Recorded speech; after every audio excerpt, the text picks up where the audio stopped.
Section 1. The Power of Meditation. Spiritual meditation is the pathway to divinity. It is the mystic ladder which reaches from earth to heaven, from error to truth, from pain to peace. Every saint has climbed it. Every sinner must sooner or later come to it. And every weary pilgrim that turns his back upon self and the world, and sets his face resolutely toward the Father's home, must plant his feet upon its golden rounds. Without its aid you cannot grow into the divine state, the divine likeness, the divine peace, and the fadeless glories and unpolluting joys of truth will remain hidden from you. Meditation is the intense dwelling, in thought, upon an idea or theme, with the object of thoroughly comprehending it.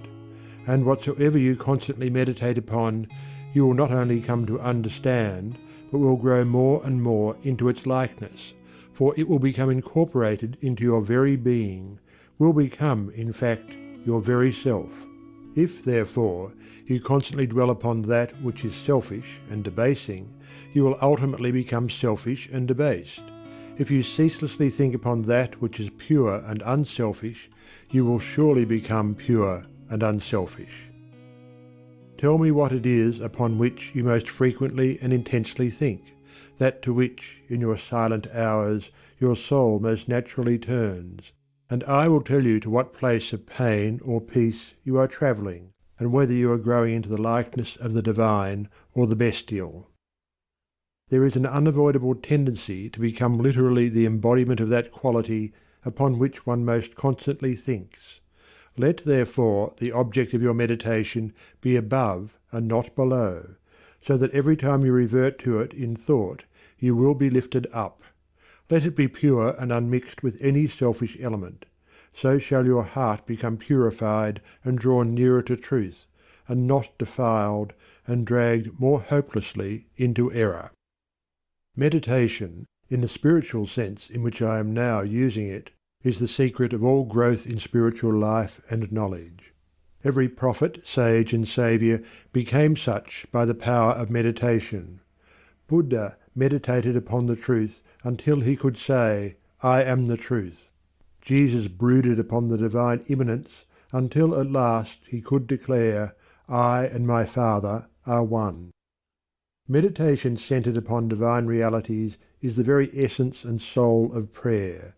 It is the silent reaching of the soul toward the eternal. Mere petitionary prayer without meditation is a body without a soul, and is powerless to lift the mind and heart above sin and affliction. If you are daily praying for wisdom, for peace, for loftier purity and a fuller realization of truth, and that for which you pray is still far from you, it means that you are praying for one thing while living out in thought and act another. If you will cease from such waywardness, taking your mind off those things the selfish clinging to which debars you from the possession of the stainless realities for which you pray, if you will no longer ask God to grant you that which you do not deserve, or to bestow upon you that love and compassion which you refuse to bestow upon others, but will commence to think and act in the spirit of truth, you will, day by day, be growing into those realities, so that ultimately you will become one with them. He who would secure any worldly advantage must be willing to work vigorously for it, and he would be foolish indeed who, waiting with folded hands, expected it to come to him for the mere asking. Do not then vainly imagine that you can obtain the heavenly possessions without making an effort. Only when you commence to work earnestly in the kingdom of truth will you be allowed to partake of the bread of life, and when you have, by patient and uncomplaining effort, earned the spiritual wages for which you ask, they will not be withheld from you. If you really seek truth, and not merely your own gratification, if you love it above all worldly pleasures and gains, more even than happiness itself, you will be willing to make the effort necessary for its achievement. If you would be freed from sin and sorrow, if you would taste of that spotless purity for which you sigh and pray, if you would realize wisdom and knowledge, and would enter into the possession of profound and abiding peace, come now and enter the path of meditation, and let the supreme object of your meditation be truth. At the outset, meditation must be distinguished from idle reverie. There is nothing dreamy and unpractical about it. It is a process of searching and uncompromising thought, which allows nothing to remain but the simple and naked truth. Thus meditating, you will no longer strive to build yourself up in your prejudices, but, forgetting self, you will remember only that you are seeking the truth. And so you will remove, one by one, the errors which you have built around yourself in the past, and will patiently wait for the revelation of truth, which will come when your errors have been sufficiently removed. In the silent humility of your heart, you will realize that there is an inmost centre in us all where truth abides in fullness, and around, wall upon wall, the gross flesh hems it in. This perfect, clear perception, which is truth, a baffling and perverting carnal mesh blinds it, and makes all error. And to know rather consists in opening out a way whence the imprisoned splendour may escape, than in effecting entry for a light supposed to be without. Select some portion of the day in which to meditate, and keep that period sacred to your purpose. The best time is the very early morning, when the spirit of repose is upon everything. All natural conditions will then be in your favour. The passions, after the long bodily fast of the night, will be subdued. The excitements and worries of the previous day will have died away, and the mind, strong and yet restful, will be receptive to spiritual instruction. Indeed, one of the first efforts you will be called upon to make will be to shake off lethargy and indulgence, and if you refuse, you will be unable to advance, for the demands of the spirit are imperative. To be spiritually awakened is also to be mentally and physically awakened. The sluggard and the self-indulgent can have no knowledge of truth. He who, possessed of health and strength, wastes the calm precious hours of the silent morning in drowsy indulgence is totally unfit to climb the heavenly heights. He whose awakening consciousness has become alive to its lofty possibilities, who is beginning to shake off the darkness of ignorance in which the world is enveloped, rises before the stars have ceased their vigil, and, grappling with the darkness within his soul, strives, by holy aspiration, to perceive the light of truth while the unawakened world dreams on. The heights by great men reached and kept were not attained by sudden flight, but they, while their companions slept, were toiling upward in the night. No saint, no holy man, no teacher of truth ever lived who did not rise early in the morning.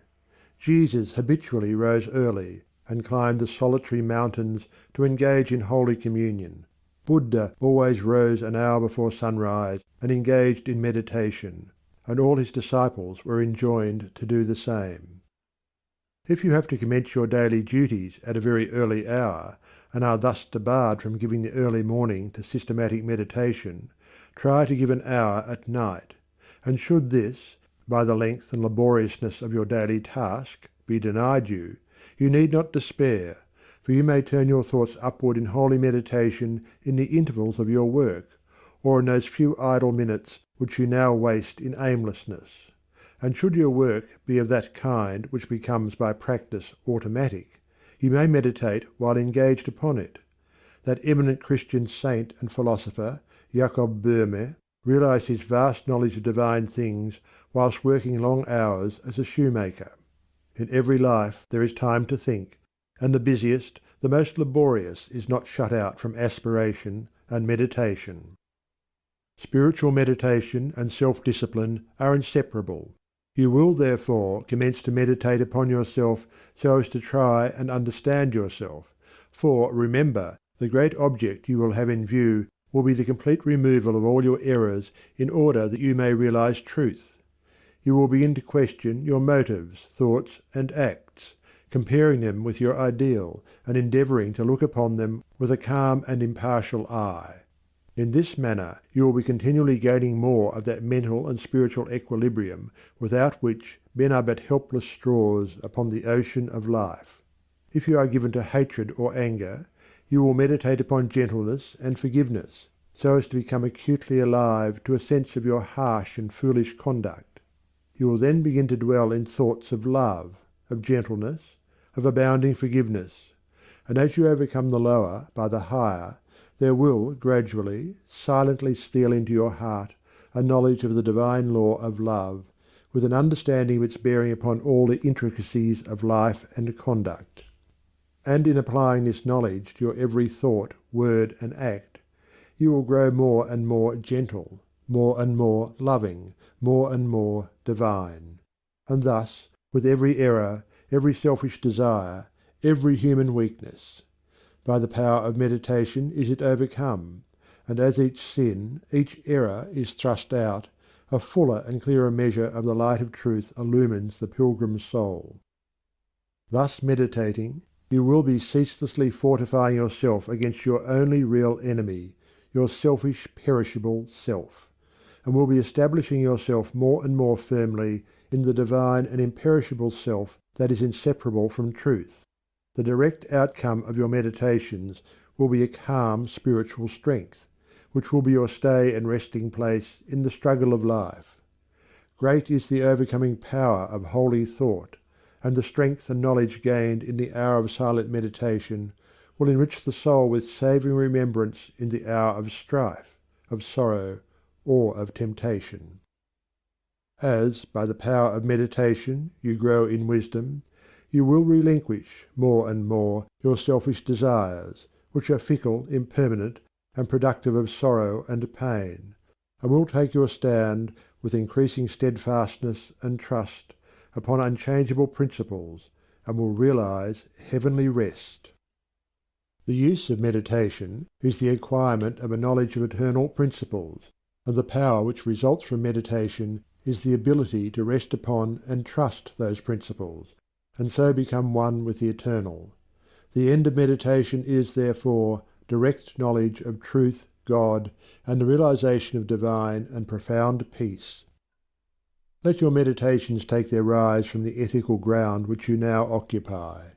Remember that you are to grow into truth by steady perseverance. If you are an orthodox Christian, meditate ceaselessly upon the spotless purity and divine excellence of the character of Jesus, and apply his every precept to your inner life and outward conduct, so as to approximate more and more toward his perfection. Do not be as those religious ones who, refusing to meditate upon the law of truth, and to put into practice the precepts given to them by their master, are content to formally worship, to cling to their particular creeds, and to continue in the ceaseless round of sin and suffering.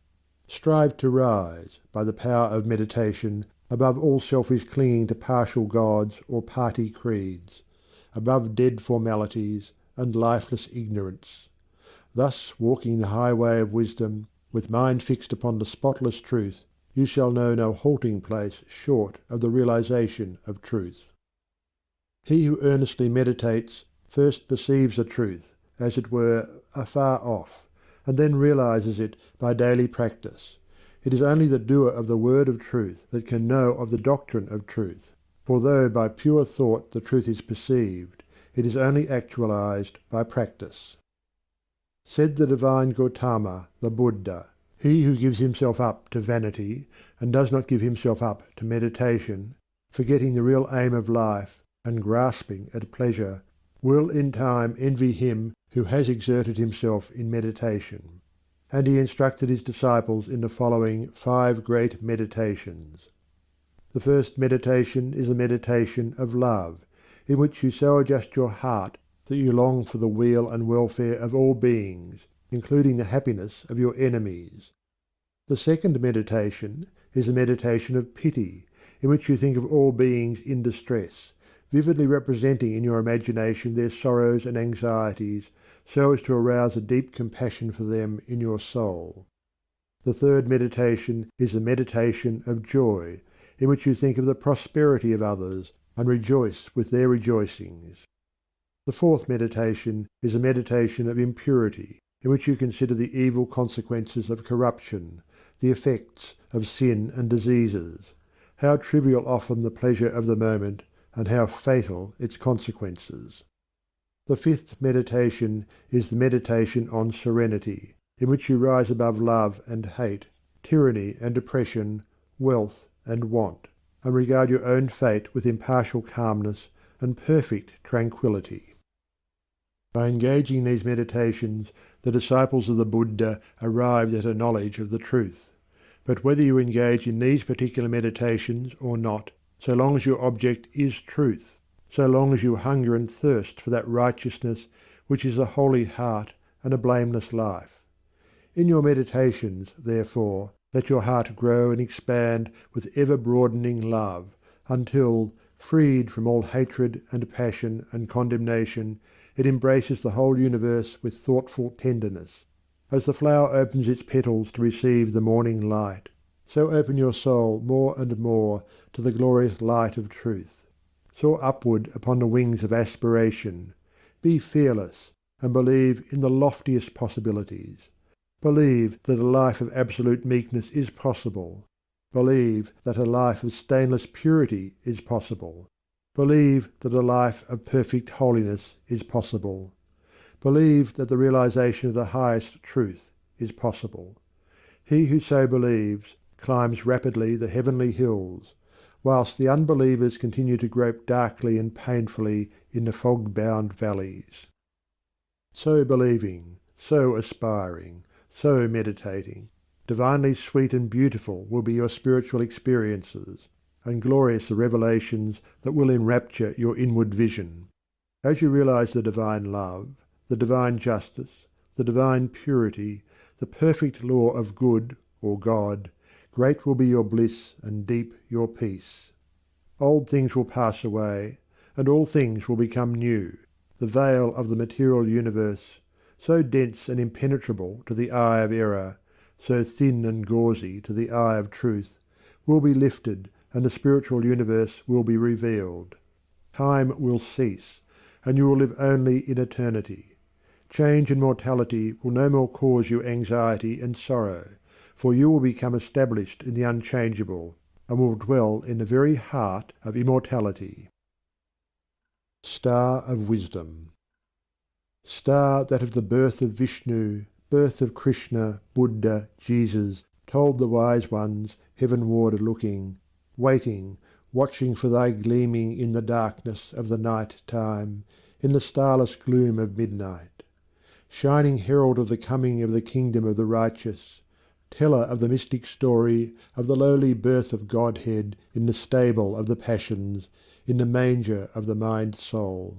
Silent singer of the secret of compassion deep and holy, to the heart with sorrow burdened, to the soul with waiting weary. Star of all-surpassing brightness, thou again dost deck the midnight, thou again dost cheer the wise ones watching in the creedal darkness. Weary of the endless battle with the grinding blades of error, tired of lifeless, useless idols, of the dead forms of religions, spent with watching for thy shining, thou hast ended their despairing, thou hast lighted up their pathway, thou hast brought again the old truths to the hearts of all thy watchers, to the souls of them that love thee thou dost speak of joy and gladness, of the peace that comes of sorrow. Blessed are they that can see thee, weary wanderers in the night time. Blessed they who feel the throbbing, in their bosoms feel the pulsing of a deep love stirred within them by the great power of thy shining. Let us learn thy lesson truly. Learn it faithfully and humbly. Learn it meekly, wisely, gladly. Ancient star of holy Vishnu, light of Krishna, Buddha, Jesus. Section 2. The Two Masters, Self and Truth. Upon the battlefield of the human soul, two masters are ever contending for the crown of supremacy, for the kingship and dominion of the heart, the master of self, called also the prince of this world, and the master of truth, called also the Father God. The master self is that rebellious one whose weapons are passion, pride, avarice, vanity, self-will, implements of darkness. The master truth is that meek and lowly one whose weapons are gentleness, patience, purity, sacrifice, humility, love, instruments of light. In every soul the battle is waged, and as a soldier cannot engage at once in two opposing armies, so every heart is enlisted either in the ranks of self or of truth. There is no half and half course. There is self, and there is truth. Where self is, truth is not. Where truth is, self is not. Thus spake Buddha, the teacher of truth, and Jesus, the manifested Christ, declared that no man can serve two masters, for either he will hate the one and love the other, or else he will hold to the one and despise the other. Ye cannot serve God and mammon. Truth is so simple, so absolutely undeviating and uncompromising, that it admits of no complexity, no turning, no qualification. Self is ingenious, crooked, and governed by subtle and snaky desire, admits of endless turnings and qualifications, and the deluded worshippers of self vainly imagine that they can gratify every worldly desire, and at the same time possess the truth. But the lovers of truth worship truth with the sacrifice of self, and ceaselessly guard themselves against worldliness and self-seeking. Do you seek to know and realize truth? Then you must be prepared to sacrifice, to renounce to the uttermost, for truth in all its glory can only be perceived and known when the last vestige of self has disappeared. The eternal Christ declared that he who would be his disciple must deny himself daily. Are you willing to deny yourself, to give up your lusts, your prejudices, your opinions? If so, you may enter the narrow way of truth, and find that peace from which the world is shut out. The absolute denial, the utter extinction of self, is the perfect state of truth, and all religions and philosophies are but so many aids to this supreme attainment. Self is the denial of truth. Truth is the denial of self. As you let self die, you will be reborn in truth. As you cling to self, truth will be hidden from you. Whilst you cling to self, your path will be beset with difficulties, and repeated pains, sorrows, and disappointments will be your lot. There are no difficulties in truth, and coming to truth, you will be freed from all sorrow and disappointment. Truth in itself is not hidden and dark. It is always revealed and is perfectly transparent. But the blind and wayward self cannot perceive it. The light of day is not hidden except to the blind, and the light of truth is not hidden except to those who are blinded by self. Truth is the one reality in the universe, the inward harmony, the perfect justice, the eternal love. Nothing can be added to it, nor taken from it. It does not depend upon any man, but all men depend upon it. You cannot perceive the beauty of truth while you are looking out through the eyes of self. If you are vain, you will colour everything with your own vanities. If lustful, your heart and mind will be so clouded with the smoke and flames of passion that everything will appear distorted through them. If proud and opinionative, you will see nothing in the whole universe except the magnitude and importance of your own opinions. There is one quality which pre-eminently distinguishes the man of truth from the man of self, and that is humility. To be not only free from vanity, stubbornness, and egotism, but to regard one's own opinions as of no value, this indeed is true humility.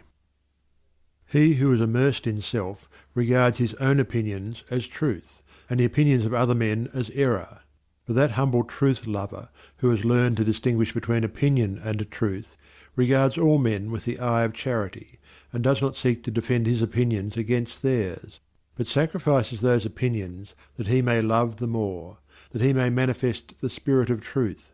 For truth, in its very nature, is ineffable and can only be lived. He who has most of charity has most of truth. Men engage in heated controversies and foolishly imagine they are defending the truth, when in reality they are merely defending their own petty interests and perishable opinions. The follower of self takes up arms against others. The follower of truth takes up arms against himself. Truth being unchangeable and eternal, is independent of your opinion and of mine. We may enter into it, or we may stay outside, but both our defence and our attack are superfluous, and are hurled back upon ourselves. Men, enslaved by self, passionate, proud, and condemnatory, believe their particular creed or religion to be the truth, and all other religions to be error, and they proselytise with passionate ardour. There is but one religion, the religion of truth. There is but one error, the error of self. Truth is not a formal belief. It is an unselfish, holy, and aspiring heart. And he who has truth is at peace with all, and cherishes all with thoughts of love. You may easily know whether you are a child of truth or a worshipper of self, if you will silently examine your mind, heart, and conduct. Do you harbour thoughts of suspicion, enmity, envy, lust, pride, or do you strenuously fight against these? If the former, you are chained to self, no matter what religion you may profess. If the latter, you are a candidate for truth, even though outwardly you may profess no religion. Are you passionate, self-willed, ever seeking to gain your own ends? Self-indulgent and self-centred? Or are you gentle, mild, unselfish, quit of every form of self-indulgence, and are ever ready to give up your own? If the former, self is your master. If the latter, truth is the object of your affection. Do you strive for riches? Do you fight with passion for your party? Do you lust for power and leadership? Are you given to ostentation and self-praise? Or have you given up the love of riches? Have you relinquished all strife? Are you content to take the lowest place, and to be passed by unnoticed? And have you ceased to talk about yourself, and to regard yourself with self-complacent pride? If the former, even though you may imagine you worship God, the God of your heart is self. If the latter, even though you may withhold your lips from worship, you are dwelling with the Most High. The signs by which the truth-lover is known are unmistakable. Hear the holy Krishna declare them in Sir Edwin Arnold's beautiful rendering of the Bhagavad Gita. Fearlessness, singleness of soul, the will always to strive for wisdom, opened hand and governed appetites, and piety and love of lonely study, humbleness, uprightness, heed to injure naught which lives, truthfulness, slowness unto wrath, a mind that lightly letteth go what others prize, an equanimity and charity, which spieth no man's faults, and tenderness towards all that suffer, a contented heart, fluttered by no desires, a bearing mild, modest and grave, with manhood nobly mixed, with patience, fortitude, and purity, an unrevengeful spirit, never given to rate itself too high. Such be the signs, O Indian Prince, of him whose feet are set on that fair path which leads to heavenly birth. When men, lost in the devious ways of error and self, have forgotten the heavenly birth, the state of holiness and truth, they set up artificial standards by which to judge one another, and make acceptance of and adherence to their own particular theology, the test of truth. And so men are divided one against another, and there is ceaseless enmity and strife and unending sorrow and suffering. Reader, do you seek to realize the birth into truth? There is only one way. Let self die.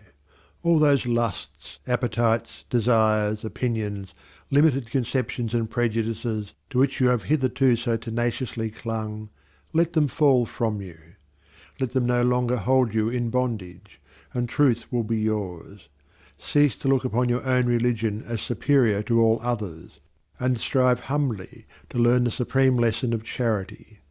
No longer cling to the idea, so productive of strife and sorrow, that the Saviour whom you worship is the only Saviour, and that the Saviour whom your brother worships with equal sincerity and ardour is an impostor. But seek diligently the path of holiness, and then you will realize that every holy man is a saviour of mankind. The giving up of self is not merely the renunciation of outward things. It consists of the renunciation of the inward sin, the inward error, not by giving up vain clothing, not by relinquishing riches, nor by abstaining from certain foods, nor by speaking smooth words. Not by merely doing these things is the truth found, but by giving up the spirit of vanity, by relinquishing the desire for riches, by abstaining from the lust of self-indulgence, by giving up all the hatred, strife, condemnation, and self-seeking, and becoming gentle and pure at heart. By doing these things is the truth found. To do the former, and not to do the latter, is Pharisaism and hypocrisy, whereas the latter includes the former. You may renounce the outward world and isolate yourself in a cave or in the depths of a forest, but you will take all your selfishness with you, and unless you renounce that, great indeed will be your wretchedness and deep your delusion. You may remain just where you are, performing all your duties, and yet renounce the world, the inward enemy. To be in the world, yet not of the world, is the highest perfection, the most blessed peace, is to achieve the greatest victory. The renunciation of self is the way of truth. Therefore, enter the path.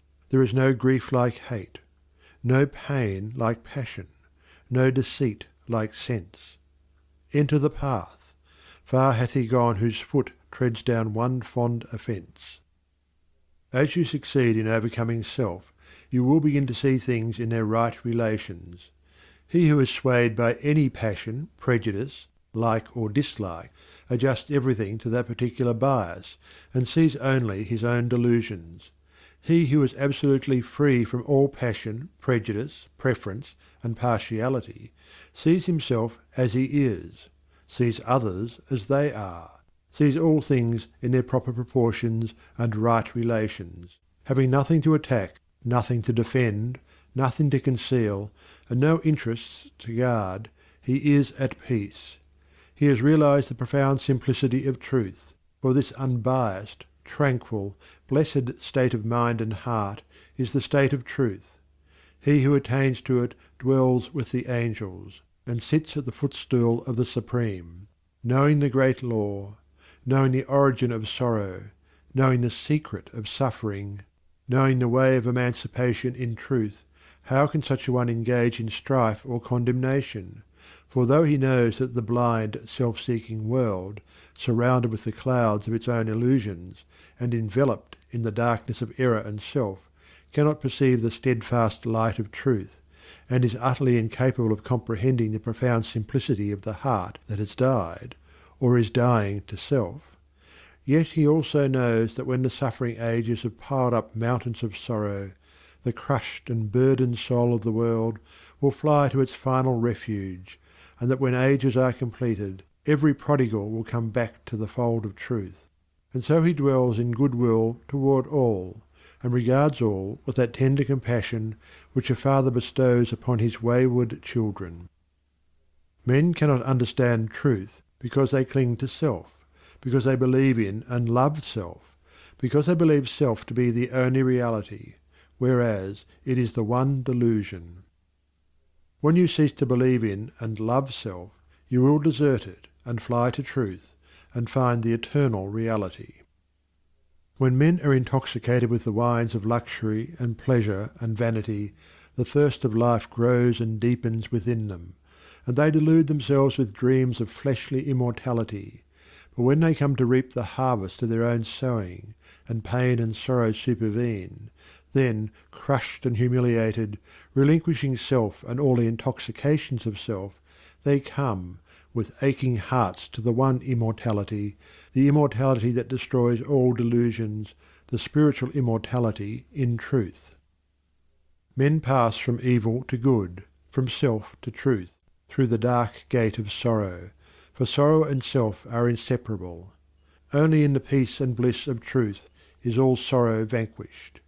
If you suffer disappointment because your cherished plans have been thwarted, or because someone has not come up to your anticipations, it is because you are clinging to self.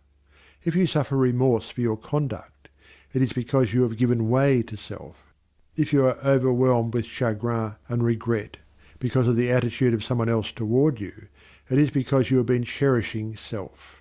If you are wounded on account of what has been done to you or said of you, it is because you are walking in the painful way of self. All suffering is of self. All suffering ends in truth. When you have entered into and realized truth, you will no longer suffer disappointment, remorse, and regret, and sorrow will flee from you. Self is the only prison that can ever bind the soul.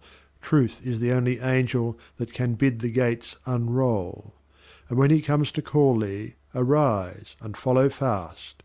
His way may lie through darkness, but it leads to light at last. The woe of the world is of its own making. Sorrow purifies and deepens the soul, and the extremity of sorrow is the prelude to truth. Have you suffered much? Have you sorrowed deeply? Have you pondered seriously upon the problem of life? If so, you are prepared to wage war against self, and to become a disciple of truth. The intellectuals, who do not see the necessity for giving up self, frame endless theories about the universe and call them truth. But do thou pursue that direct line of conduct which is the practice of righteousness, and thou wilt realize the truth which has no place in theory, and which never changes. Cultivate your heart. Water it continually with unselfish love and deep-felt pity, and strive to shut out from it all thoughts and feelings which are not in accordance with love. Return good for evil, love for hatred, gentleness for ill-treatment, and remain silent when attacked. So shall you transmute all your selfish desires into the pure gold of love, and self will disappear in truth. So will you walk blamelessly among men, yoked with the easy yoke of lowliness, and clothed with the divine garment of humility. O come, weary brother, thy struggling and striving, end thou in the heart of the Master of Ruth.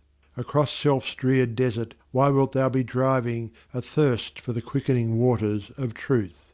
When here, by the path of thy searching and sinning, flows life's gladsome stream, lies love's oasis green. Come, turn thou and rest. Know the end and the beginning, the sought and the searcher, the seer and the seen. Thy master sits not in the unapproached mountains, nor dwells in the mirage which floats on the air, nor shalt thou discover his magical fountains in pathways of sand that encircle despair. In selfhood's dark desert cease wearily seeking the odorous tracks of the feet of thy King. And if thou wouldst hear the sweet sound of his speaking, be deaf to all voices that emptily sing. Flee the vanishing places, renounce all thou hast, leave all that thou lovest, and, naked and bare, thyself at the shrine of the innermost cast. The highest, the holiest, the changeless is there. Within, in the heart of the silence, he dwelleth. Leave sorrow and sin, leave thy wanderings sore. Come, bathe in his joy, whilst he, whispering, telleth thy soul what it seeketh, and wander no more. Then cease, weary brother, thy struggling and striving, find peace in the heart of the Master of Ruth.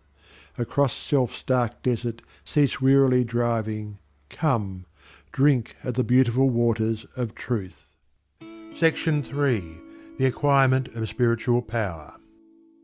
The world is filled with men and women seeking pleasure, excitement, novelty, seeking ever to be moved to laughter or tears, not seeking strength, stability, and power, but courting weakness and eagerly engaged in dispersing what power they have. Men and women of real power and influence are few, because few are prepared to make the sacrifice necessary to the acquirement of power, and fewer still are ready to patiently build up character. To be swayed by your fluctuating thoughts and impulses is to be weak and powerless. To rightly control and direct those forces is to be strong and powerful. Men of strong animal passions have much of the ferocity of the beast, but this is not power. The elements of power are there, but it is only when this ferocity is tamed and subdued by the higher intelligence that real power begins. and men can only grow in power by awakening themselves to higher and ever higher states of intelligence and consciousness. The difference between a man of weakness and one of power lies not in the strength of the personal will, for the stubborn man is usually weak and foolish, but in that focus of consciousness which represents their states of knowledge. The pleasure seekers, the lovers of excitement, the hunters after novelty, and the victims of impulse and hysterical emotion lack that knowledge of principles which gives balance, stability, and influence. A man commences to develop power when, checking his impulses and selfish inclinations, he falls back upon the higher and calmer consciousness within him, and begins to steady himself upon a principle. The realization of unchanging principles in consciousness is at once the source and secret of the highest power. When, after much searching and suffering and sacrificing, the light of an eternal principle dawns upon the soul, a divine calm ensues, and joy unspeakable gladdens the heart. He who has realized such a principle ceases to wander, and remains poised and self-possessed. He ceases to be passion's slave, and becomes a master builder in the temple of destiny. The man that is governed by self, and not by a principle, changes his front when his selfish comforts are threatened. Deeply intent upon defending and guarding his own interests, he regards all means as lawful that will subserve that end.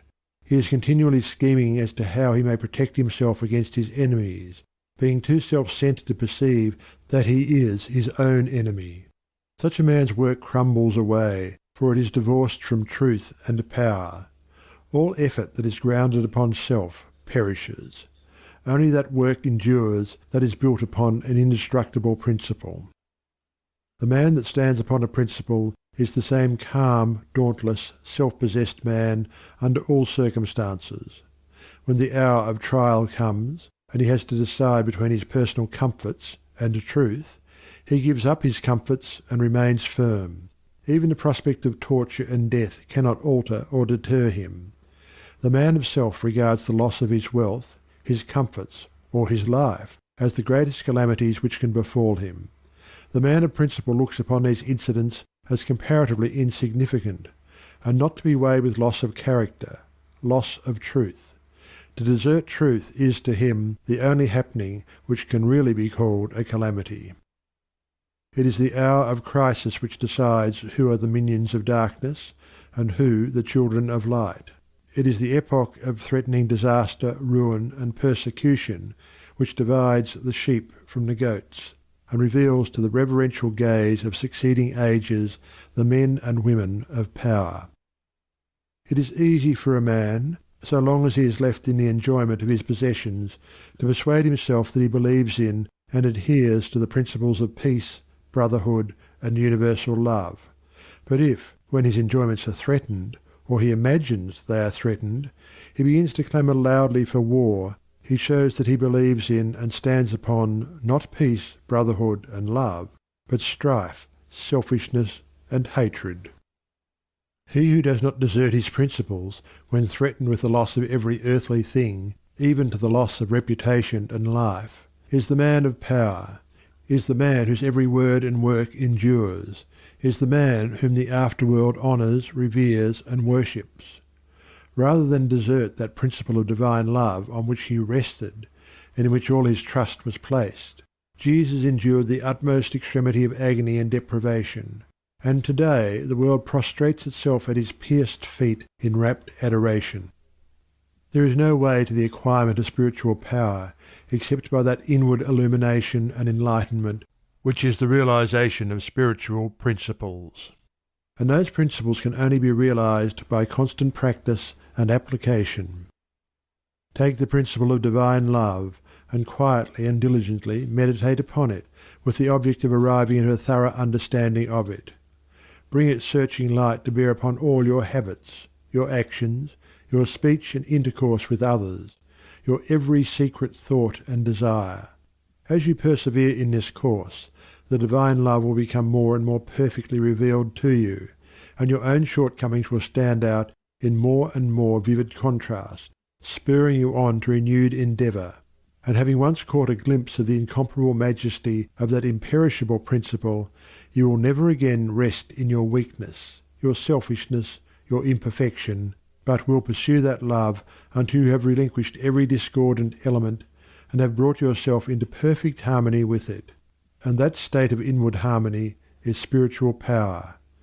Take also other spiritual principles, such as purity and compassion, and apply them in the same way, and so exacting is truth, you will be able to make no stay, no resting place, until the inmost garment of your soul is bereft of every stain, and your heart has become incapable of any hard, condemnatory, and pitiless impulse. Only in so far as you understand, realize, and rely upon these principles will you acquire spiritual power, and that power will be manifested in and through you in the form of increasing dispassion, patience, and equanimity. Dispassion argues superior self-control. Sublime patience is the very hallmark of divine knowledge, and to retain an unbroken calm amid all the duties and distractions of life marks off the man of power. It is easy in the world to live after the world's opinion. It is easy in solitude to live after our own. But the great man is he who in the midst of the crowd keeps with perfect sweetness the independence of solitude.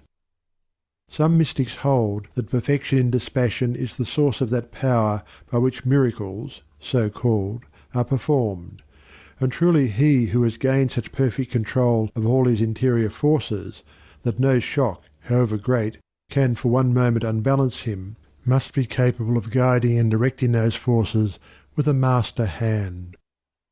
To grow in self-control, in patience, in equanimity, is to grow in strength and power, and you can only thus grow by focusing your consciousness upon a principle.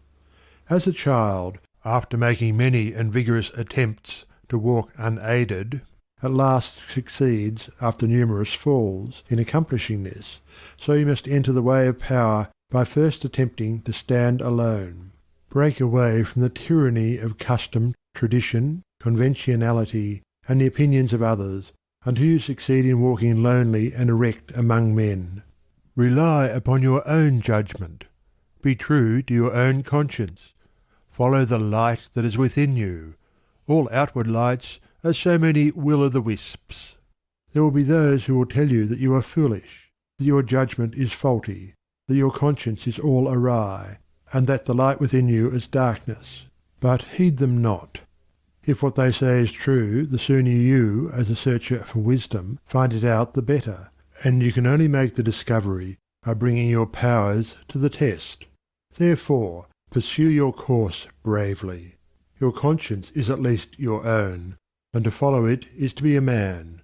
To follow the conscience of another is to be a slave. You will have many falls, will suffer many wounds, will endure many buffetings for a time, but press on in faith, believing that sure and certain victory lies ahead. Search for a rock, a principle, and having found it, cling to it. Get it under your feet and stand erect upon it, until at last, immovably fixed upon it, you succeed in defying the fury of the waves and storms of selfishness. For selfishness, in any and every form, is dissipation, weakness, death. Unselfishness, in its spiritual aspect, is conservation, power, life. As you grow in spiritual life, and become established upon principles, you will become as beautiful and as unchangeable as those principles, will taste of the sweetness of their immortal essence, and will realize the eternal and indestructible nature of the God within. No harmful shaft can reach the righteous man, standing erect amid the storms of hate, defying hurt and injury and ban, surrounded by the trembling slaves of fate. Majestic in the strength of silent power, serene he stands, nor changes not, nor turns. Patient and firm in suffering's darkest hour, time bends to him, and death and doom he spurns. Wrath's lurid lightnings round him play, and hell's deep thunders roll about his head. Yet heeds he not, for him they cannot slay, who stands whence earth and time and space are fled. Sheltered by deathless love, what fear hath he? Armoured in changeless truth, what can he know of loss and gain? Knowing eternity, he moves not, whilst the shadows come and go. Call him immortal, call him truth and light, and splendour of prophetic majesty, who bideth thus amid the powers of night, clothed with the glory of divinity. Section 4. The realization of selfless love. It is said that Michelangelo saw in every rough block of stone a thing of beauty awaiting the master hand to bring it into reality. Even so, within each there reposes the divine image awaiting the master hand of faith and the chisel of patience to bring it into manifestation. And that divine image is revealed and realized as stainless, selfless love. Hidden deep in every human heart, though frequently covered up with a mass of hard and almost impenetrable accretions, is the spirit of divine love, whose holy and spotless essence is undying and eternal. It is the truth in man. It is that which belongs to the Supreme, that which is real and immortal. All else changes and passes away. This alone is permanent and imperishable. And to realize this love by ceaseless diligence in the practice of the highest righteousness, to live in it and to become fully conscious in it, is to enter into immortality here and now, is to become one with truth, one with God, one with the central heart of all things, and to know our own divine and eternal nature. To reach this love, to understand and experience it, one must work with great persistency and diligence upon his heart and mind, must ever renew his patience and keep strong his faith, for there will be much to remove, much to accomplish before the divine image is revealed in all its glorious beauty. He who strives to reach and to accomplish the divine will be tried to the very uttermost. And this is absolutely necessary, for how else could one acquire that sublime patience without which there is no real wisdom, no divinity? Ever and anon, as he proceeds, all his work will seem to be futile, and his efforts appear to be thrown away. Now and then a hasty touch will mar his image, and perhaps when he imagines his work is almost completed, he will find that what he imagined to be the beautiful form of divine love utterly destroyed, and he must begin again with his past bitter experience to guide and help him. But he who has resolutely set himself to realize the highest recognizes no such thing as defeat.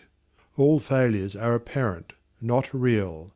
Every slip, every fall, every return to selfishness is a lesson learned, an experience gained, from which a golden grain of wisdom is extracted, helping the striver toward the accomplishment of his lofty object. To recognize that of our vices we can frame a ladder if we will but tread beneath our feet each deed of shame, is to enter the way that leads unmistakably toward the divine, and the failings of one who thus recognizes are so many dead selves upon which he rises, as upon stepping stones to higher things. Once come to regard your failings, your sorrows and sufferings, as so many voices telling you plainly where you are weak and faulty, where you fall below the true and the divine, you will then begin to ceaselessly watch yourself, and every slip, every pang of pain will show you where you are to set to work, and what you have to remove out of your heart in order to bring it nearer to the likeness of the divine, nearer to the perfect love. And as you proceed, day by day detaching yourself more and more from the inward selfishness, the love that is selfless will gradually become revealed to you.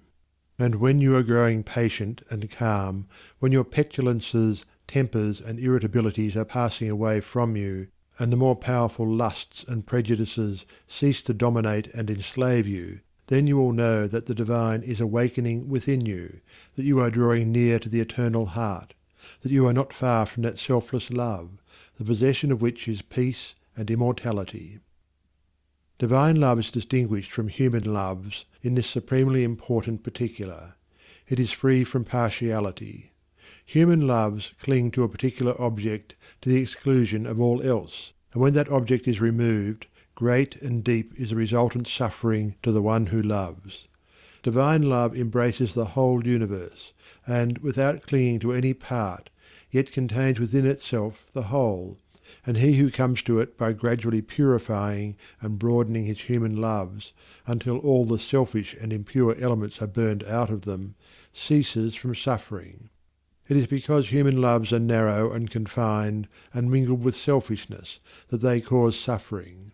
No suffering can result from that love which is so absolutely pure that it seeks nothing for itself. Nevertheless, human loves are absolutely necessary as steps toward the divine, and no soul is prepared to partake of divine love until it has become capable of the deepest and most intense human love. It is only by passing through human loves and human sufferings that divine love is reached and realized. All human loves are perishable, like the forms to which they cling, but there is a love that is imperishable, and that does not cling to appearances. All human loves are counterbalanced by human hates, but there is a love that admits of no opposite or reaction, divine and free from all taint of self, that sheds its fragrance on all alike. Human loves are reflections of the divine love, and draw the soul nearer to the reality, the love that knows neither sorrow nor change. It is well that the mother, clinging with passionate tenderness to the little helpless form of flesh that lies on her bosom, should be overwhelmed with the dark waters of sorrow when she sees it laid in the cold earth. It is well that her tears should flow and her heart ache, for only thus can she be reminded of the evanescent nature of the joys and objects of sense, and be drawn nearer to the eternal and imperishable reality. It is well that lover, brother, sister, husband, wife should suffer deep anguish and be enveloped in gloom when the visible object of their affections is torn from them, so that they may learn to turn their affections towards the invisible source of all, where alone abiding satisfaction is to be found. It is well that the proud, the ambitious, the self-seeking should suffer defeat, humiliation, and misfortune, that they should pass through the scorching fires of affliction, for only thus can the wayward soul be brought to reflect upon the enigma of life. Only thus can the heart be softened and purified, and prepared to receive the truth. When the sting of anguish penetrates the heart of human love, when gloom and loneliness and desertion cloud the soul of friendship and trust, then it is that the heart turns toward the sheltering love of the eternal and finds rest in its silent peace. And whosoever comes to this love is not turned away comfortless, is not pierced with anguish nor surrounded with gloom, and is never deserted in the dark hour of trial. The glory of divine love can only be revealed in the heart that is chastened by sorrow, and the image of the heavenly state can only be perceived and realized when the lifeless, formless accretions of ignorance and self are hewn away. Only the love that seeks no personal gratification or reward, that does not make distinctions, and that leaves behind no heartaches, can be called divine. Men, clinging to self and to the comfortless shadows of evil, are in the habit of thinking of divine love as something belonging to a God who is out of reach, as something outside themselves, and that must for ever remain outside.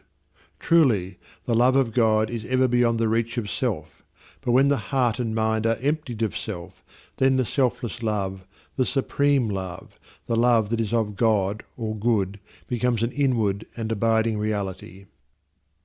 And this inward perception of holy love is none other than the love of Christ that is so much talked about and so little comprehended.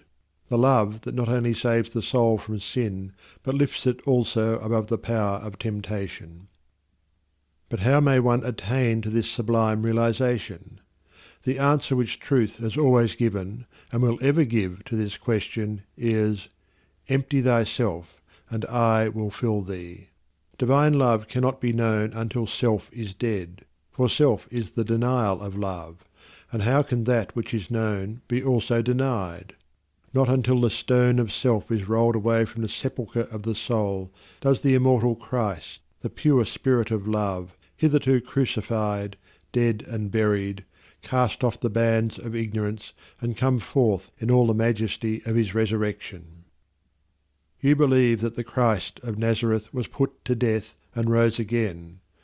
I do not say you err in that belief, but if you refuse to believe that the gentle spirit of love is crucified daily upon the dark cross of your selfish desires, then, I say, you err in this unbelief, and have not yet perceived, even afar off, the love of Christ. You say that you have tasted of salvation in the love of Christ. Are you saved from your temper, your irritability, your vanity, your personal dislikes, your judgment and condemnation of others? If not, from what are you saved, and wherein have you realized the transforming love of Christ? He who has realized the love that is divine has become a new man, and has ceased to be swayed and dominated by the old elements of self. He is known for his patience, his purity, his self-control, his deep charity of heart, and his unalterable sweetness. Divine or selfless love is not a mere sentiment or emotion. It is a state of knowledge which destroys the dominion of evil and the belief in evil, and lifts the soul into the joyful realization of the supreme good. To the divinely wise, knowledge and love are one and inseparable. It is toward the complete realization of this divine love that the whole world is moving. It was for this purpose that the universe came into existence, and every grasping at happiness, every reaching out of the soul toward objects, ideas, and ideals, is an effort to realize it. But the world does not realize this love at present, because it is grasping at the fleeting shadow, and ignoring in its blindness the substance. And so suffering and sorrow continue, and must continue, until the world, taught by its self-inflicted pains, discovers the love that is selfless, the wisdom that is calm and full of peace. And this love, this wisdom, this peace, this tranquil state of mind and heart may be attained to, may be realized by all who are willing and ready to yield up self, and who are prepared to humbly enter into a comprehension of all that the giving up of self involves. There is no arbitrary power in the universe, and the strongest chains of fate by which men are bound are self-forged. Men are chained to that which causes suffering because they desire to be so, because they love their chains, because they think their little dark prison of self is sweet and beautiful, and they are afraid that if they desert that prison they will lose all that is real and worth having. Ye suffer from yourselves, none else compels, none other holds ye that ye live and die. And the indwelling power which forged the chains and built around itself the dark and narrow prison can break away when it desires and wills to do so, and the soul does will to do so when it has discovered the worthlessness of its prison, when long suffering has prepared it for the reception of the boundless light and love. As the shadow follows the form, and as smoke comes after fire, so effect follows cause, and suffering and bliss follow the thoughts and deeds of men. There is no effect in the world around us, but has its hidden or revealed cause, and that cause is in accordance with absolute justice. Men reap a harvest of suffering because in the near or distant past they have sown the seeds of evil. They reap a harvest of bliss also as a result of their own sowing of the seeds of good. Let a man meditate upon this, let him strive to understand it, and he will then begin to sow only seeds of good, and will burn up the tares and weeds which he has formerly grown in the garden of his heart. The world does not understand the love that is selfless, because it is engrossed in the pursuit of its own pleasures, and cramped within the narrow limits of perishable interests, mistaking in its ignorance those pleasures and interests for real and abiding things. Caught in the flames of fleshly ignorance, those pleasures and interests, caught in the flames of fleshly lusts, and burning with anguish, it sees not the pure and peaceful beauty of truth.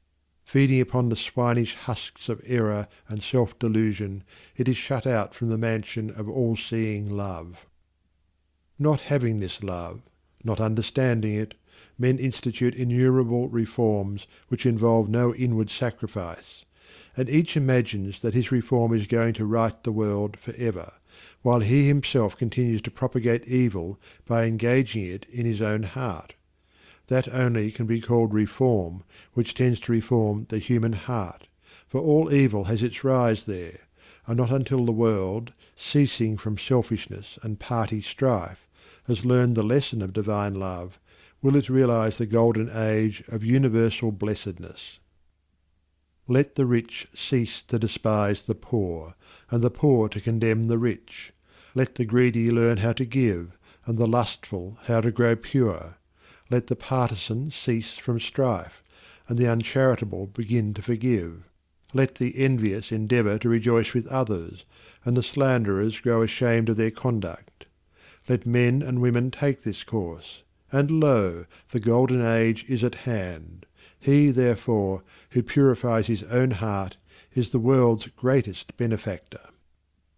Yet, though the world is, and will be for many ages to come, shut out from that age of gold, which is the realization of selfless love, you, if you are willing, may enter it now, by rising above your selfish self, if you will pass from prejudice, hatred, and condemnation to gentle and forgiving love. Where hatred, dislike, and condemnation are, selfless love does not abide. It resides only in the heart that has ceased from all condemnation. You say, "How can I love the drunkard, the hypocrite, the sneak, the murderer? I am compelled to dislike and condemn such men." It is true that you cannot love such men emotionally, but when you say that you must perforce dislike and condemn them, you show that you are not acquainted with the great overruling love. For it is possible to attain to such a state of interior enlightenment as will enable you to perceive the train of causes by which these men have become as they are, to enter into their intense sufferings, and to know the certainty of their ultimate purification. Possessed of such knowledge, it will be utterly impossible for you any longer to dislike or condemn them, and you will always think of them with perfect calmness and deep compassion. If you love people, and speak of them with praise until they in some way thwart you, or do something of which you disapprove, and then you dislike them and speak of them with dispraise, you are not governed by the love which is of God. If in your heart you are continually arraigning and condemning others, selfless love is hidden from you. He who knows that love is at the heart of all things, and has realized the all-sufficing power of that love, has no room in his heart for condemnation. Men, not knowing this love, constitute themselves judge and executioner of their fellows, forgetting that there is the eternal judge and executioner. And in so far as men deviate from them in their own views, their particular reforms and methods, they brand them as fanatical, unbalanced, lacking judgment, sincerity, and honesty. In so far as others approximate to their own standard, do they look upon them as being everything that is admirable. Such are the men who are centred in self. But he whose heart is centred in the supreme love does not so brand and classify men, does not seek to convert men to his own views, not to convince them of the superiority of his methods. Knowing the law of love, he lives it, and maintains that same calm attitude of mind and sweetness of heart toward all. The debased and the virtuous, the foolish and the wise, the learned and the unlearned, the selfish and the unselfish receive alike the benediction of his tranquil thought. You can only attain to this supreme knowledge, this divine love, by unremitting endeavour in self-discipline, and by gaining victory after victory over yourself. Only the pure in heart see God, and when your heart is sufficiently purified, you will enter into the new birth, and the love that does not die, nor change, nor end in pain and sorrow, will be awakened within you, and you will be at peace. He who strives for the attainment of divine love is ever seeking to overcome the spirit of condemnation, for where there is pure spiritual knowledge, condemnation cannot exist, and only in the heart that has become incapable of condemnation is love perfected and fully realized. The Christian condemns the atheist. The atheist satirizes the Christian. The Catholic and Protestant are ceaselessly engaged in wordy warfare, and the spirit of strife and hatred rules where peace and love should be. He that hateth his brother is a murderer, a crucifier of the divine spirit of love, and until you can regard men of all religions and of no religion with the same impartial spirit, with all freedom from dislike, and with perfect equanimity, you have yet to strive for that love which bestows upon its possessor freedom and salvation. The realization of divine knowledge, selfless love, utterly destroys the spirit of condemnation, disperses all evil, and lifts the consciousness to that height of pure vision where love, goodness, justice are seen to be universal, supreme, all-conquering, indestructible. Train your mind in strong, impartial, and gentle thought. Train your heart in purity and compassion. Train your tongue to silence and to true and stainless speech. So shall you enter the way of holiness and peace, and shall ultimately realize the immortal love. So living, without seeking to convert, you will convince. Without arguing, you will teach. Not cherishing ambition, the wise will find you out. And without striving to gain men's opinions, you will subdue their hearts. For love is all-conquering, all-powerful, and the thoughts and deeds and words of love can never perish. To know that love is universal, supreme, all-sufficing, to be freed from the trammels of evil, to be quit of the inward unrest, to know that all men are striving to realize the truth, each in his own way, to be satisfied, sorrowless, serene. This is peace. This is gladness. This is immortality. This is divinity. This is the realization of selfless love. I stood upon the shore and saw the rocks resist the onslaught of the mighty sea. And when I thought how all the countless shocks they had withstood through an eternity, I said, to wear away this solid main, the ceaseless efforts of the waves are vain. But when I thought how they the rocks had rent, and saw the sand and shingles at my feet, poor passive remnants of resistance spent, tumbled and tossed where they the waters meet, then saw I ancient landmarks 'neath the waves, and knew the waters held the stones their slaves. I saw the mighty work the waters wrought by patient softness and unceasing flow, how they the proudest promontory brought unto their feet, and massy hills laid low, how the soft drops the adamantine wall conquered at last, and brought it to its fall.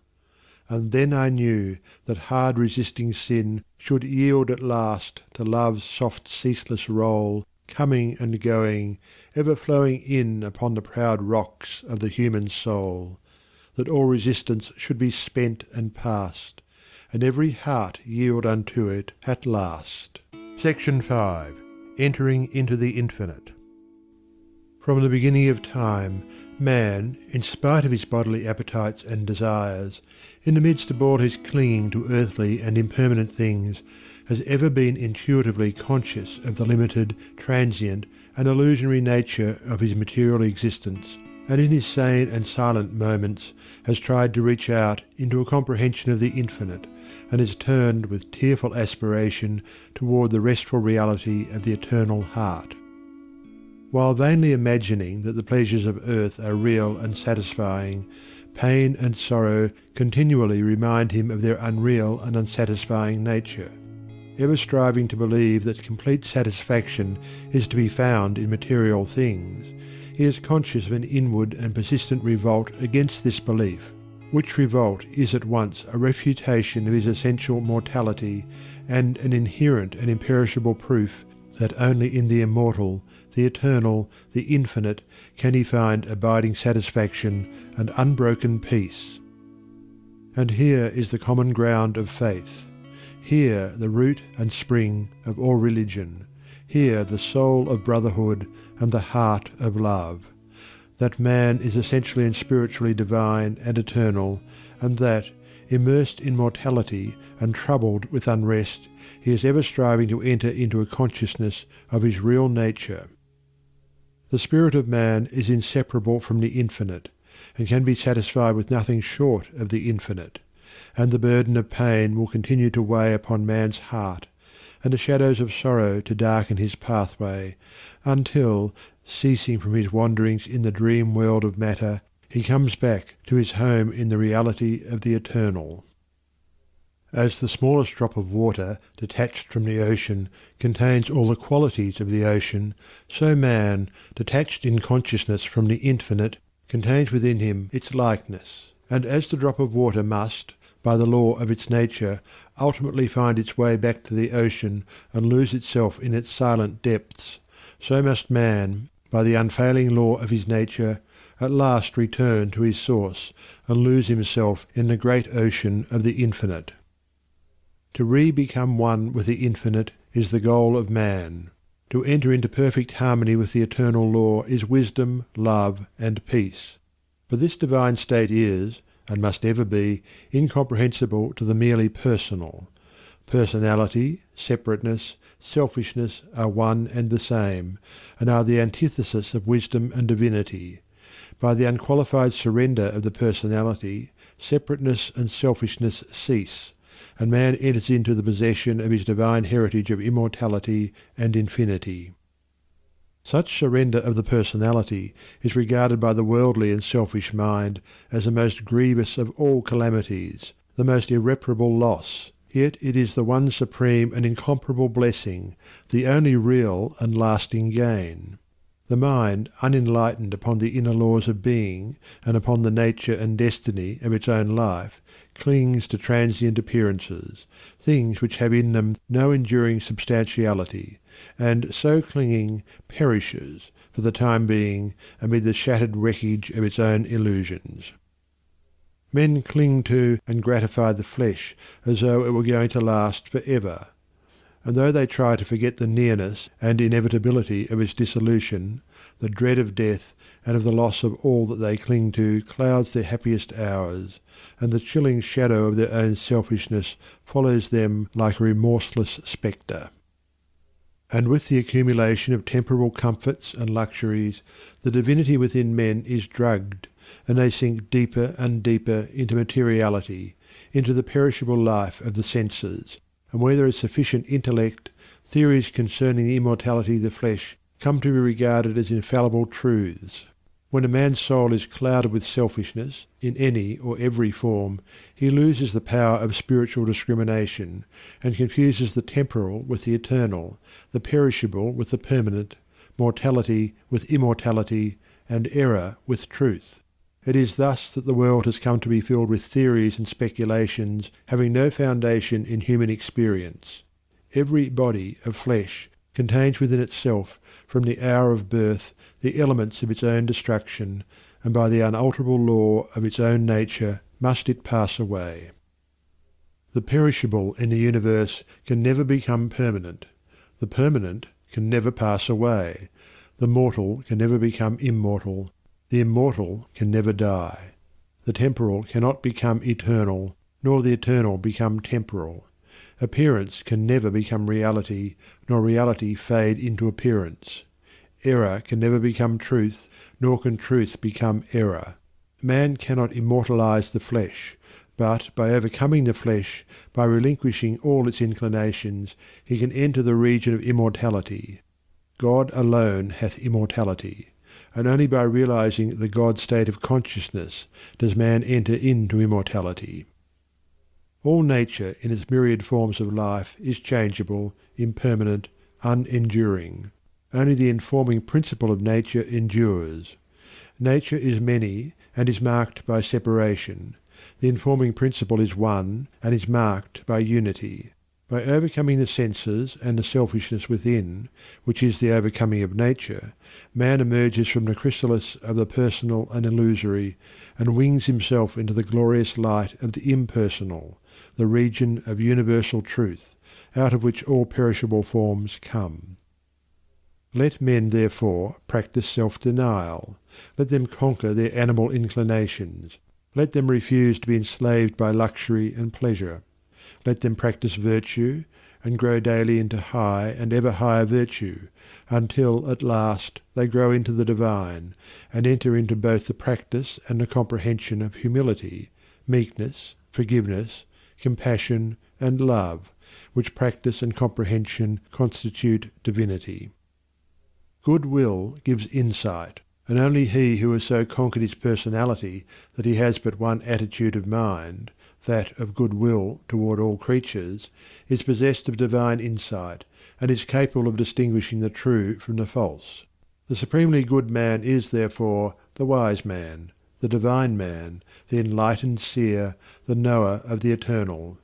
Where you find unbroken gentleness, enduring patience, sublime lowliness, graciousness of speech, self-control, self-forgetfulness, and a deep and abounding sympathy, look there for the highest wisdom. Seek the company of such a one, for he has realized the divine, he lives with the eternal, he has become one with the infinite.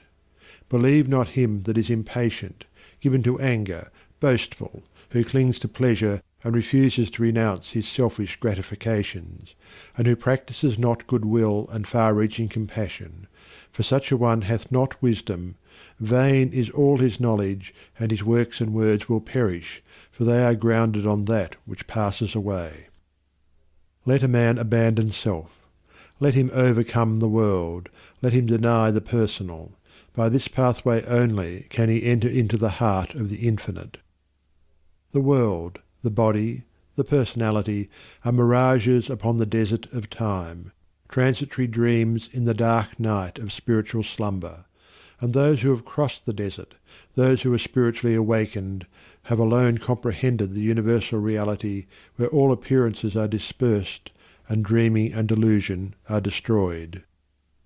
There is one great law which exacts unconditional obedience, one unifying principle which is the basis of all diversity, one eternal truth wherein all the problems of earth pass away like shadows.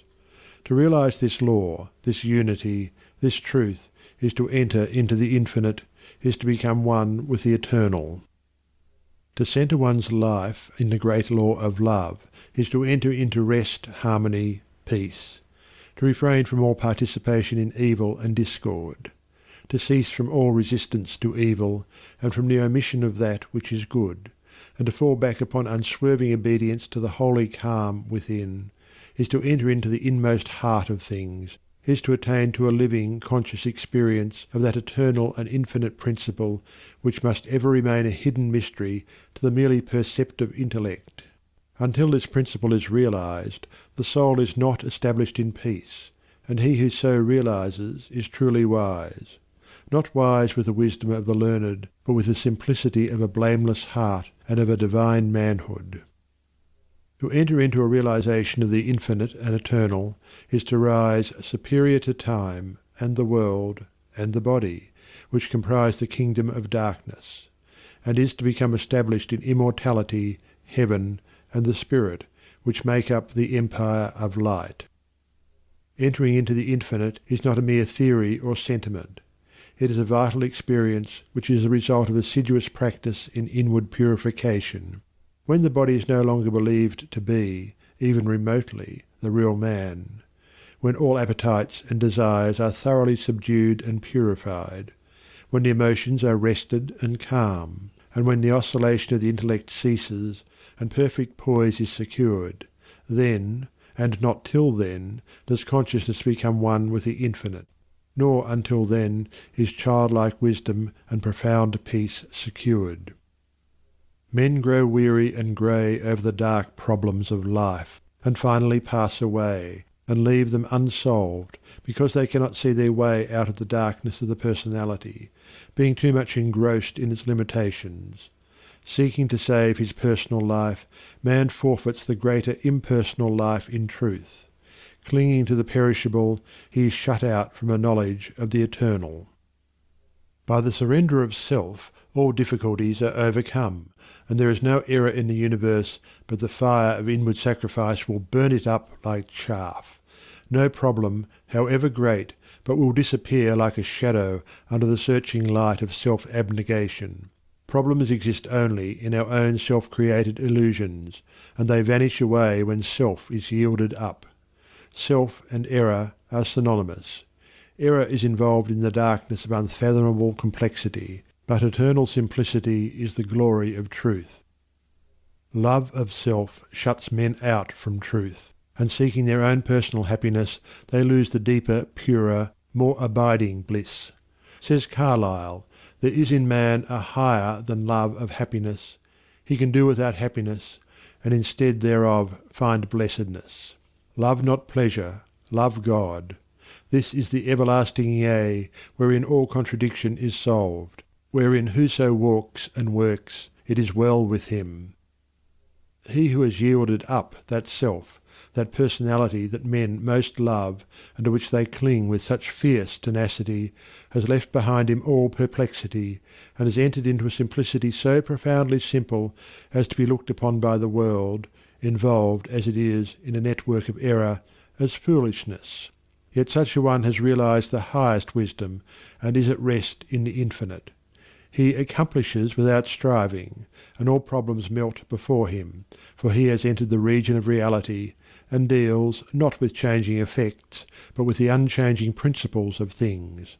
He is enlightened with a wisdom which is as superior to ratiocination as reason is to animality. Having yielded up his lusts, his errors, his opinions and prejudices, he has entered into possession of the knowledge of God, having slain the selfish desire for heaven, and along with it the ignorant fear of hell. Having relinquished even the love of life itself, he has gained supreme bliss and life eternal, the life which bridges life and death, and knows its own immortality. Having yielded up all without reservation, he has gained all, and rests in peace on the bosom of the infinite. Only he who has become so free from self as to be equally content to be annihilated as to live, or to live as to be annihilated, is fit to enter into the infinite.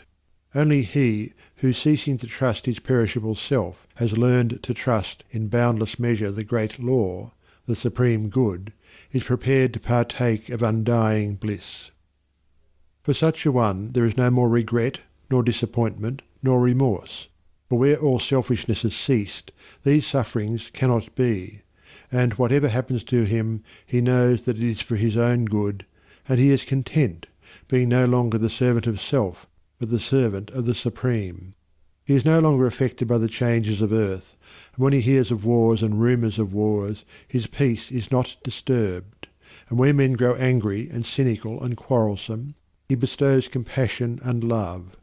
Though appearances may contradict it, he knows that the world is progressing, and that, through its laughing and its weeping, through its living and its keeping, through its follies and its labours, weaving in and out of sight, to the end from the beginning, through all virtue and all sinning, reeled from God's great spool of progress, runs the golden thread of light. When a fierce storm is raging, none are angered about it, because they know it will quickly pass away. And when the storms of contention are devastating the world, the wise man, looking with the eye of truth and pity, knows that it will pass away, and that out of the wreckage of broken hearts which it leaves behind, the immortal temple of wisdom will be built. Sublimely patient, infinitely compassionate, deep, silent, and pure, his very presence is a benediction, and when he speaks, men ponder his words in their hearts, and by them rise to higher levels of attainment. Such is he who has entered into the infinite, who by the power of utmost sacrifice has solved the sacred mystery of life. Questioning life and destiny and truth, I sought the dark and labyrinthine Sphinx, who spake to me this strange and wondrous thing. Concealment only lies in blinded eyes, and God alone can see the form of God. I sought to solve this hidden mystery vainly by paths of blindness and of pain, but when I found the way of love and peace, concealment ceased, and I was blind no more. Then saw I God e'en with the eyes of God. Section 6. Saints, Sages, and Saviours. The Law of Service. The spirit of love, which is manifested as a perfect and rounded life, is the crown of being and the supreme end of knowledge upon this earth. The measure of a man's truth is the measure of his love, and truth is far removed from him whose life is not governed by love. The intolerant and the condemnatory, even though they profess the highest religion, have the smallest measure of truth, while those who exercise patience and who listen calmly and dispassionately to all sides, and both arrive themselves at and incline others to thoughtful and unbiased conclusions upon all problems and issues, have truth in fullest measure. The final test of wisdom is this: how does a man live? What spirit does he manifest? How does he act under trial and temptation?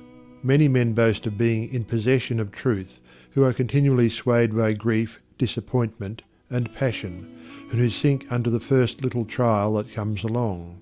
Truth is nothing if not unchangeable, and insofar as a man takes his stand upon truth, does he become steadfast in virtue, does he rise superior to his passions and emotions and changeable personality.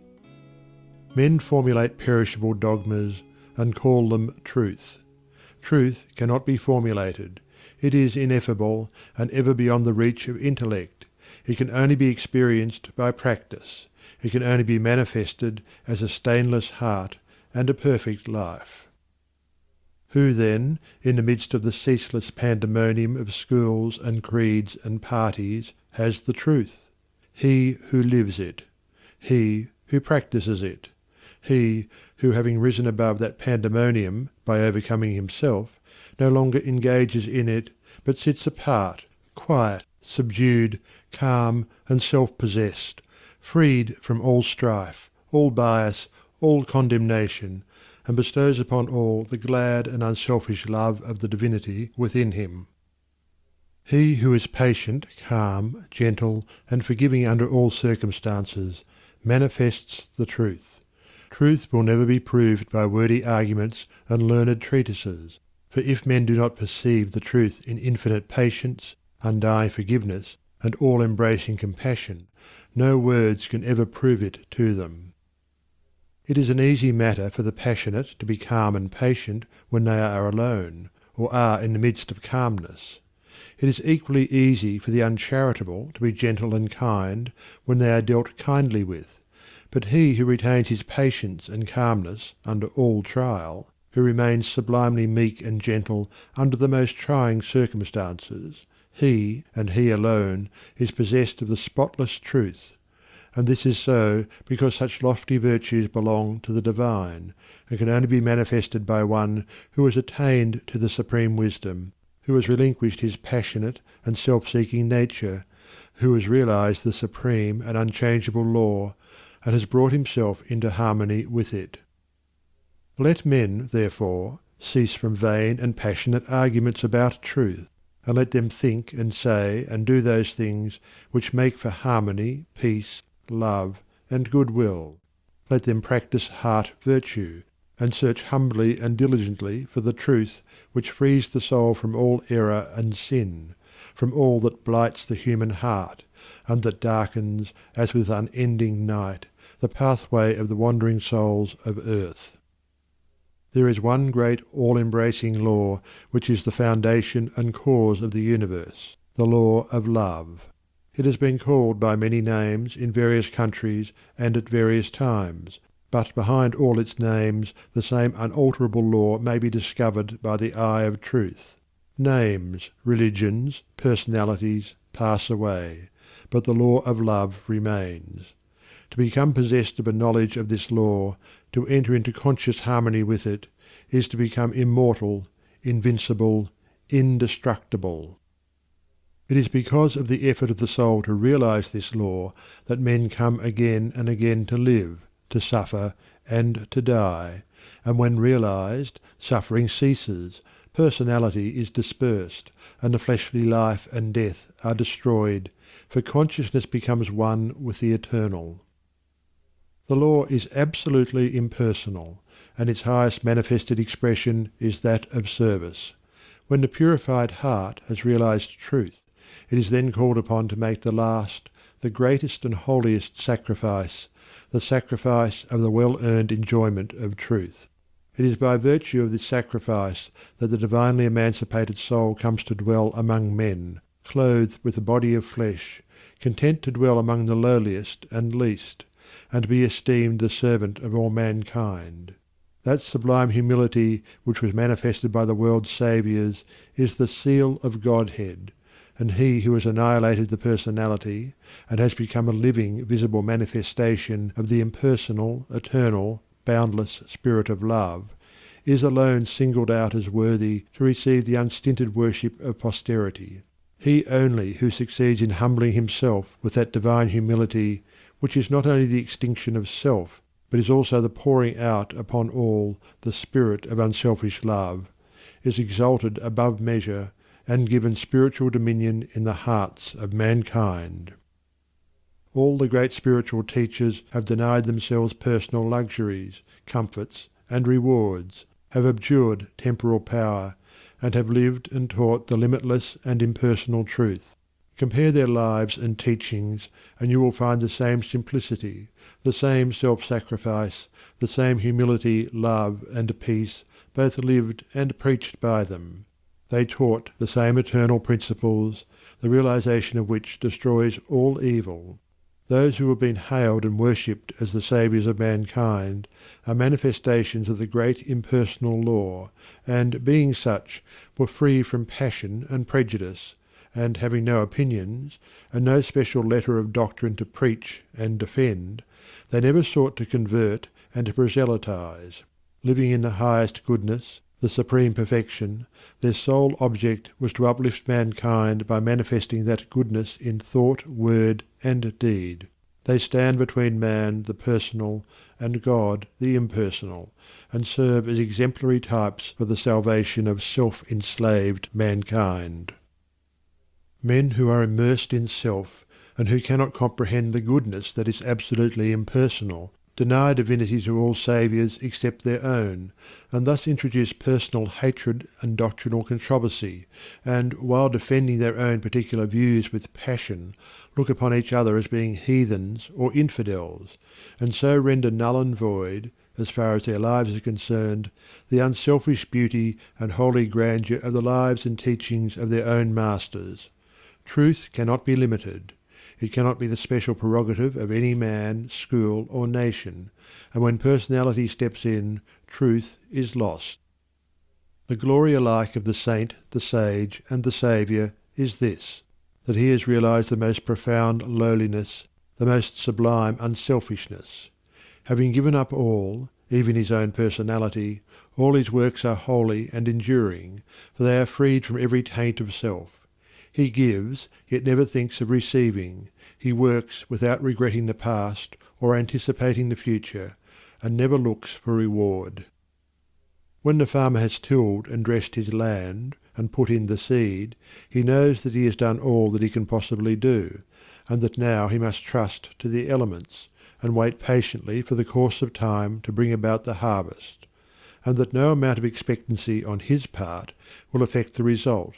Even so, he who has realized truth goes forth as a sower of the seeds of goodness, purity, love, and peace, without expectancy and never looking for results, knowing that there is the great overruling law which brings about its own harvest in due time, and which is alike the source of preservation and destruction. Men, not understanding the divine simplicity of a profoundly unselfish heart, look upon their particular saviour as a manifestation of a special miracle, as being something entirely apart and distinct from the nature of things, and as being, in his ethical excellence, eternally unapproachable by the whole of mankind. This attitude of unbelief, for such it is, in the divine perfectibility of man paralyses effort, and binds the souls of men as with strong ropes to sin and suffering. Jesus grew in wisdom, and was perfected by suffering. What Jesus was, he became such. What Buddha was, he became such. And every holy man became such by unremitting perseverance in self-sacrifice. Once recognize this.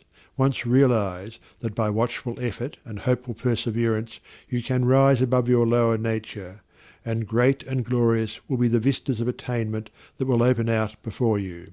Buddha vowed that he would not relax his efforts until he arrived at the state of perfection, and he accomplished his purpose.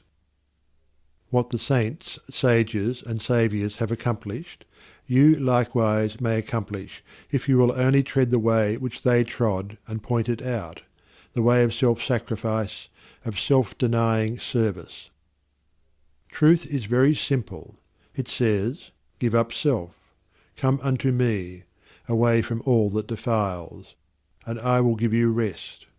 All the mountains of commentary that have been piled upon it cannot hide it from the heart that is earnestly seeking for righteousness. It does not require learning. It can be known in spite of learning. Disguised under many forms by erring, self-seeking man, the beautiful simplicity and clear transparency of truth remains unaltered and undimmed, and the unselfish heart enters into and partakes of its shining radiance. Not by weaving complex theories, nor by building up speculative philosophies is truth realized, but by weaving the web of inward purity, by building up the temple of a stainless life, is truth realized. He who enters upon this holy way begins by restraining his passions. This is virtue, and is the beginning of saintship, and saintship is the beginning of holiness. The entirely worldly man gratifies all his desires, and practices no more restraint than the law of the land in which he lives demands. The virtuous man restrains his passions. The saint attacks the enemy of truth in its stronghold within his own heart, and restrains all selfish and impure thoughts, while the holy man is he who is free from passion and all impure thought, and to whom goodness and purity have become as natural as the scent and colour are to the flower. The holy man is divinely wise. He alone knows truth in its fullness, and has entered into abiding rest and peace. For him evil has ceased. It has disappeared into the universal light of the all-good. Holiness is the badge of wisdom. Said Krishna to the Prince Arjuna, "Humbleness, truthfulness, and harmlessness, patience and honour, reverence for the wise, purity, constancy, control of self, contempt of sense delights, self-sacrifice, perception of the certitude of ill in birth, death, age, disease, suffering, and sin, an ever-tranquil heart in fortune's good and fortune's evil, endeavours resolute to reach perception of the utmost soul, and grace to understand what gain it were so to attain. This is true wisdom, Prince, and what is otherwise is ignorance." Whoever fights ceaselessly against his own selfishness, and strives to supplant it with an all-embracing love, is a saint, whether he live in a cottage or in the midst of riches and influence, or whether he preaches or remains obscure. To the worldling, who is beginning to aspire towards higher things, the saint, such as a sweet Saint Francis of Assisi or a conquering Saint Anthony, is a glorious and inspiring spectacle. To the saint, an equally enrapturing sight is that of the sage, sitting serene and holy, the conqueror of sin and sorrow, no more tormented by regret and remorse, and whom even temptation can never reach. And yet even the sage is drawn on by a still more glorious vision, that of the Saviour actively manifesting his knowledge in selfless works, and rendering his divinity more potent for good by sinking himself in the throbbing, sorrowing, aspiring heart of mankind. And this only is true service, to forget oneself in love towards all, to lose oneself in the working for the whole. O thou vain and foolish man, who thinkest that thy many works can save thee, who, chained to all error, talkest loudly of thyself, thy work, and thy many sacrifices, and magnifiest thine own importance. Know this, that though thy fame fill the whole earth, all thy work shall come to dust, and thou thyself be reckoned lower than the least in the kingdom of truth. Only the work that is impersonal can live. The works of self are both powerless and perishable. Wherever duties, howsoever humble, are done without self-interest and with joyful sacrifice, there is true service and enduring work. Where deeds, however brilliant and apparently successful, are done from love of self, there is ignorance of the law of service, and the work perishes. It is given to the world to learn one great and divine lesson, the lesson of absolute unselfishness. The saints, sages, and saviours of all time are they who have submitted themselves to this task, and have learned and lived it. All the scriptures of the world are framed to teach this one lesson. All the great teachers reiterate it. It is too simple for the world which, scorning it, stumbles along in the complex ways of selfishness. A pure heart is the end of all religion and the beginning of divinity. To search for this righteousness is to walk the way of truth and peace, and he who enters this way will soon perceive that immortality which is independent of birth and death, and will realize that in the divine economy of the universe the humblest effort is not lost. The divinity of a Krishna, a Gautama, or a Jesus is the crowning glory of self-abnegation, the end of the soul's pilgrimage in matter and mortality, and the world will not have finished its long journey until every soul has become as these, and has entered into the blissful realization of its own divinity. Great glory crowns the heights of hope by arduous struggle won. Bright honour rounds the hoary head that mighty works hath done. Fair riches come to him who strives in ways of golden gain, and fame enshrines his name who works with genius glowing brain. But greater glory waits for him who in the bloodless strife 'gainst self and wrong adopts in love the sacrificial life, and brighter honour rounds the brow of him who mid the scorns of blind idolaters of self accepts the crown of thorns. And fairer, purer riches come to him who sweetly strives to walk in ways of love and truth to sweeten human lives. And he who serveth well mankind exchanges fleeting fame for light eternal, joy and peace, and robes of heavenly flame. Section 7. The realization of perfect peace. In the external universe there is ceaseless turmoil, change, and unrest. At the heart of all things there is undisturbed repose. In this deep silence dwelleth the Eternal. Man partakes of this duality, and both the surface change and disquietude, and the deep-seated eternal abode of peace are contained within him. As there are silent depths in the ocean which the fiercest storm cannot reach, so there are silent holy depths in the heart of man which the storms of sin and sorrow can never disturb. To reach this silence and to live consciously in it is peace. Discord is rife in the outward world, but unbroken harmony holds sway at the heart of the universe. The human soul, torn by discordant passion and grief, reaches blindly toward the harmony of the sinless state, and to reach this state and to live consciously in it is peace. Hatred severs human lives, fosters persecution, and hurls nations into ruthless war, yet men, though they do not understand why, retain some measure of faith in the overshadowing of a perfect love, and to reach this love and to live consciously in it is peace. And this inward peace, this silence, this harmony, this love, is the kingdom of heaven, which is so difficult to reach because few are willing to give up themselves and to become as little children. Heaven's gate is very narrow and minute. It cannot be perceived by foolish men blinded by vain illusions of the world. E'en the clear-sighted who discern the way and seek to enter find the portal barred and hard to be unlocked. Its massive bolts are pride and passion, avarice and lust. Men cry, "Peace, peace," where there is no peace, but on the contrary discord, disquietude, and strife. Apart from that wisdom which is inseparable from self-renunciation, there can be no real and abiding peace. The peace which results from social comfort, passing gratification, or worldly victory is transitory in its nature and is burned up in the heat of fiery trial. Only the peace of heaven endures through all trial, and only the selfless heart can know the peace of heaven. Holiness alone is undying peace. Self-control leads to it, and the ever-increasing light of wisdom guides the pilgrim on his way. It is partaken of in a measure as soon as the path of virtue is entered upon, but it is only realized in its fullness when self disappears in the consummation of a stainless life.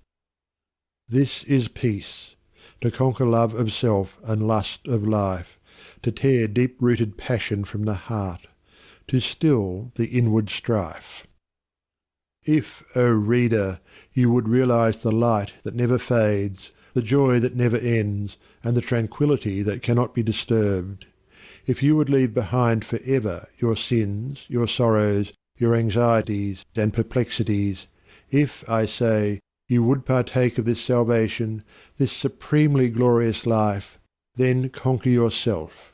Bring every thought, every impulse, every desire into perfect obedience to the divine power resident within you. There is no other way to peace but this, and if you refuse to walk it, your much praying and your strict adherence to ritual will be fruitless and unavailing, and neither gods nor angels can help you.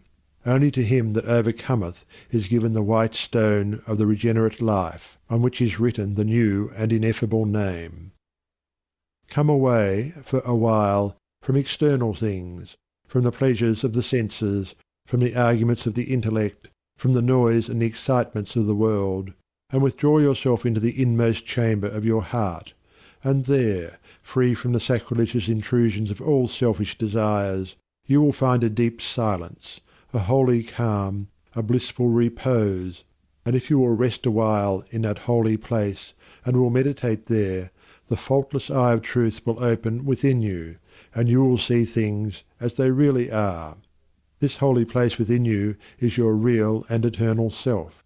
It is the divine within you, and only when you identify yourself with it can you be said to be clothed and in your right mind. It is the abode of peace, the temple of wisdom, the dwelling place of immortality. Apart from this inward resting place, this mount of vision, there can be no true peace, no knowledge of the divine, and if you can remain there for 1 minute, 1 hour, or 1 day, it is possible for you to remain there always. All your sins and sorrows, your fears and anxieties are your own, and you can cling to them, or you can give them up. Of your own accord you cling to your unrest. Of your own accord you can come to abiding peace. No one else can give up sin for you. You must give it up yourself. The greatest teacher can do no more than walk the way of life for himself, and point it out to you. You yourself must walk it for yourself. You can obtain freedom and peace alone by your own efforts, by yielding up that which binds the soul, and which is destructive of peace. The angels of divine peace and joy are always at hand, and if you do not see them, or hear them, and dwell with them, it is because you shut yourself out from them, and prefer the company of the spirits of evil within you. You are what you will to be, what you wish to be, what you prefer to be. You can commence to purify yourself, and by so doing can arrive at peace, or you can refuse to purify yourself, and so remain with suffering. Step aside then, come out of the fret and the fever of life, away from the scorching heat of self, and enter the inward resting place, where the cooling airs of peace will calm, renew, and restore you. Come out of the storms of sin and anguish. Why be troubled and tempest-tossed when the haven of the peace of God is yours? Give up all self-seeking, give up self, and lo, the peace of God is yours. Subdue the animal within you, conquer every selfish uprising, every discordant voice. Transmute the base metals of your selfish nature into the unalloyed gold of love, and you shall realize the life of perfect peace. Thus subduing, thus conquering, thus transmuting, you will, O reader, while living in the flesh, cross the dark waters of mortality and reach that shore upon which the storms of sorrow never beat, and where sin and suffering and dark uncertainty cannot come. Standing upon that shore, holy, compassionate, awakened, and self-possessed, and glad with unending gladness, you will realize that never the spirit was born, the spirit will cease to be never. Never was time it was not. End and beginning are dreams. Birthless and deathless and changeless remaineth the spirit for ever. Death hath not touched it at all, dead though the house of it seems.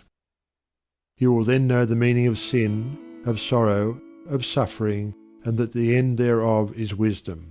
Will know the cause and the issue of existence. And with this realization you will enter into rest, for this is the bliss of immortality, this the unchangeable gladness, this the untrammelled knowledge, undefiled wisdom, and undying love. This, and this only, is the realization of perfect peace.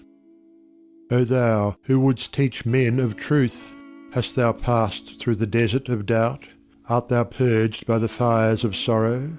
Hath ruth the fiends of opinion cast out of thy human heart? Is thy soul so fair that no false thought can ever harbour there? O thou who wouldst teach men of love, hast thou passed through the place of despair? Hast thou wept through the dark night of grief? Does it move, now freed from its sorrow and care, thy human heart to pitying gentleness, looking on wrong and hate and ceaseless stress?